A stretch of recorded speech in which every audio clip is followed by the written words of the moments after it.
awesome benefit of jumping rope that I'm a huge proponent of practicing is balance and coordination.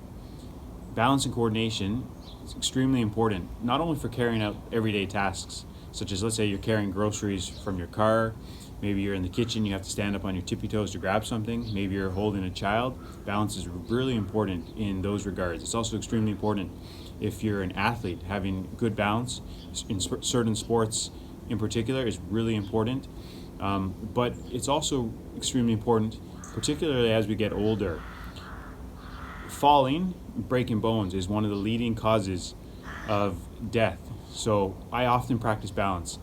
It's also fantastic that jumping rope, one thing I love doing, is also really good for increasing balance and coordination. But I spend a lot of time standing on one foot. So what you're seeing right now is some proprioceptive and kind of the vestibular system training. I'm closing my eyes, standing on one foot. By closing your eyes, you're removing your vision, which is really important for balance, and it's also kind of disrupting the balance systems in your ears, inside the inner canals, and it works what's called the proprioceptive system. On our skin, our muscles, our tendons, we have these proprioceptors that are really important for kind of being aware of our body, our limbs in space. So if you try balancing on one leg, it can be hard enough, especially if you haven't done it, or you don't do it often. Even with your eyes open, it can be challenging enough balancing on one foot. So if you're new to it, it might be good to have something that you can hold on to. Maybe hold on to a railing, a wall.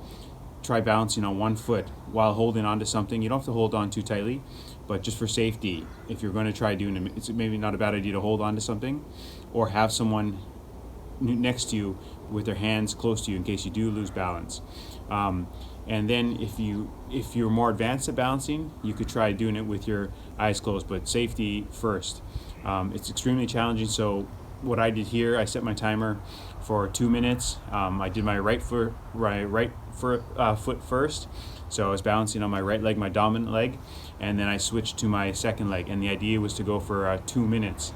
As you can see in the footage here, it was relatively comfortable for a while, but then I started to lose my balance and really have to try to stay calm, relax breathing. And if you're able to do it for a certain length of time, like 30 seconds, a minute, over a minute, you'll notice you'll get a fantastic thigh workout and a lower leg workout. Your leg is really moving, your foot is really moving to try to keep you upright, to try to keep you balanced. And it's a fantastic workout, good for the body, good for the mind, good for the brain. A lot of research shows that being able to balance on one leg, especially with your eyes closed, is fantastic for increasing cognitive ability. All right, well, I really hope you enjoyed this short video. Thanks for watching.